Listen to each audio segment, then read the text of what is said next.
What is the meaning of life? This age-old question has intrigued humanity for centuries.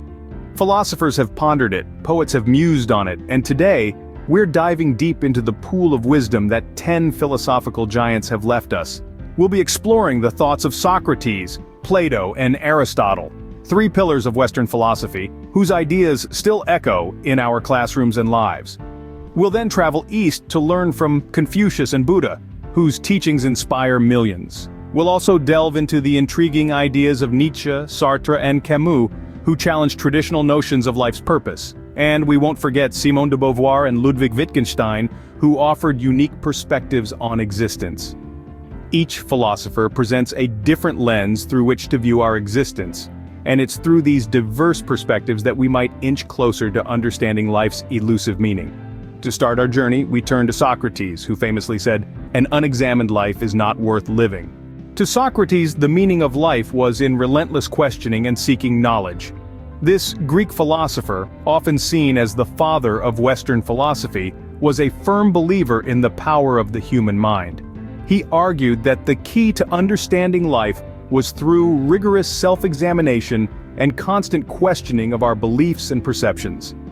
Socrates' method of inquiry, known as the Socratic method, is still used today in various fields, from philosophy to law. It is a form of cooperative argumentative dialogue between individuals based on asking and answering questions to stimulate critical thinking and to draw out ideas and underlying presuppositions. Through this method, Socrates hoped to achieve a state of eudaimonia, a Greek term often translated as happiness or welfare, but more accurately refers to fulfilling one's nature or living well. So for Socrates, the meaning of life was not a destination but a journey of constant intellectual pursuit. Next we move on to his student Plato. Plato, a student of Socrates, believed in the world of forms. He proposed that our physical world is but a shadow of a higher reality, a realm of perfect, eternal, and unchangeable concepts, or forms. This vision of the universe profoundly shaped Plato's understanding of life. For him, the meaning of life was not found in the material world we experience day to day, but in the pursuit of the ideal, the perfect form. He famously said, "The first and greatest victory is to conquer yourself." This encapsulates his belief that understanding the self and its relationship with these perfect forms was key to understanding life. Plato's philosophy encourages us to look beyond the mundane, to question, to strive for self-understanding, and to reach for the ideal. From Plato, we move on to his student Aristotle. Aristotle saw life's meaning in achieving personal happiness and fulfillment. A student of Plato, Aristotle took a more pragmatic view of life's meaning. He proposed that the ultimate goal, or the telos, of a human life is to attain the highest form of good, which he identified as happiness or eudaimonia. Aristotle believed that happiness was not a fleeting emotion, but a state of being that resulted from living a life of virtue. To him, virtues were not innate but cultivated through practice and habituation.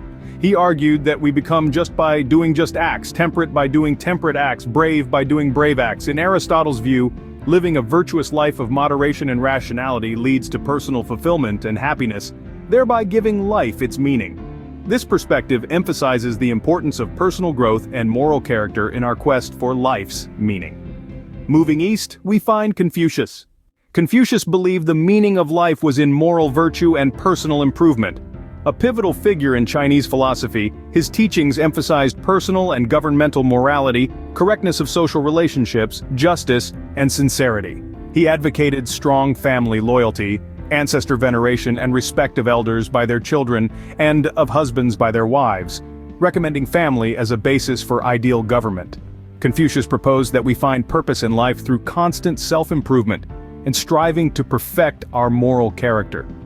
He taught that we should lead by example, cultivating virtues such as respect, justice, and empathy within ourselves to inspire these traits in others. His notion of the junzi, or gentleman, encapsulates this ideal of moral virtue. A junzi, according to Confucius, is someone who always strives to be better, learns from their mistakes, and treats others with kindness and respect. In essence, Confucius saw the meaning of life as a journey of continuous learning, moral cultivation, and social harmony. Next, we explore the teachings of Buddha. For Buddha, life's meaning was in spiritual awakening and living in the now.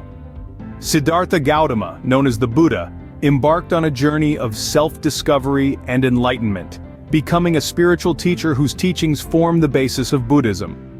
Buddha offered a profound understanding of life, centered around the Four Noble Truths and the Eightfold Path, which are guidelines for moral conduct, meditation, and wisdom. He taught that life is a cycle of birth, suffering, death, and rebirth, known as samsara. Breaking free from this cycle through enlightenment, or nirvana, is the ultimate goal. Buddha's emphasis on mindfulness, compassion, and the impermanence of life provides an insightful perspective on life's meaning. He taught that by focusing on the present moment and letting go of attachment and desire, we can attain true peace and understanding. This approach to life encourages us to embrace each moment and live authentically. We now turn to Friedrich Nietzsche. Nietzsche believed that creating your own meaning in life was essential. So we turn to Friedrich Nietzsche, a philosopher who grappled with the existential question of life's purpose. Nietzsche urged us to become the architects of our own lives, to find our why. He argued that life does not have an inherent meaning. Instead, we must create it for ourselves. This process, he believed, is not only liberating, but also empowering. Nietzsche's philosophy challenges us to find our own why, to create our personal purpose, and to bear any hardship or struggle that comes our way. He invites us to live courageously, to embrace uncertainty, and to navigate the often tumultuous sea of life with our own compass. For Nietzsche, the meaning of life is an intensely personal and ongoing creative process. A life well lived, according to Nietzsche, is a life lived authentically. Next, we delve into the mind of Jean-Paul Sartre.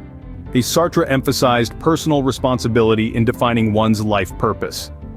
If you're wondering who Sartre is, he's none other than Jean-Paul Sartre, one of the principal figures in the existentialist movement. Sartre had a unique take on the meaning of life. He believed that life has no inherent meaning, no predefined purpose. An intimidating notion, perhaps, but it's also an empowering one.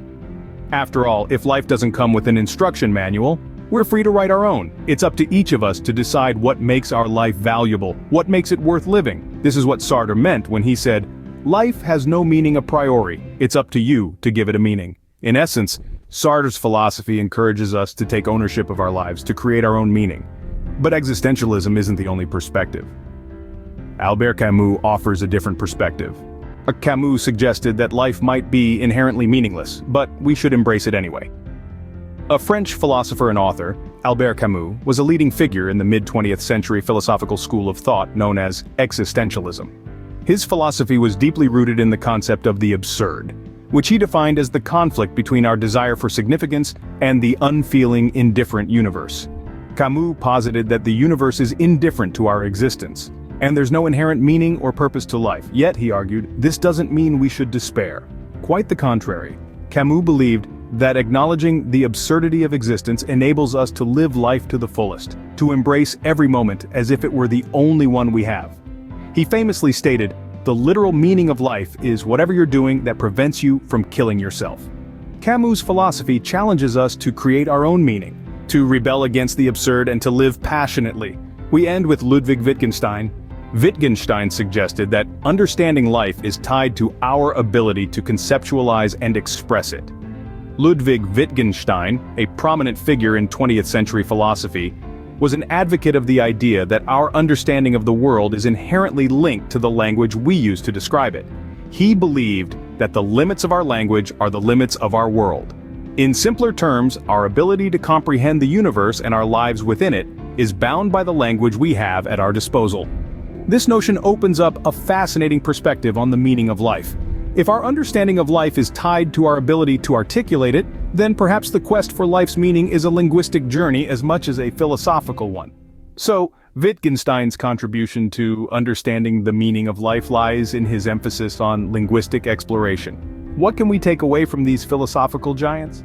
It seems the meaning of life may not be a one-size-fits-all answer. As we've journeyed through the minds of some of the greatest philosophers, we see that the quest for life's meaning is as diverse as humanity itself. From Socrates' pursuit of knowledge, Plato's introspection, Aristotle's emphasis on happiness, to Confucius's moral virtue and Buddha's spiritual awakening, each perspective contributes to our understanding of life's purpose. Nietzsche and Sartre, with their focus on personal responsibility and creating meaning, challenge us to take ownership of our lives. Camus beckons us to embrace life despite its inherent absurdity, while Beauvoir and Wittgenstein highlight the importance of relationships and language in attributing value and understanding to our existence. These philosophical insights remind us that the search for life's meaning is a personal, ongoing journey, shaped by our experiences, relationships, and the questions we dare to ask. What does the meaning of life mean to you? Share your thoughts in the comments below.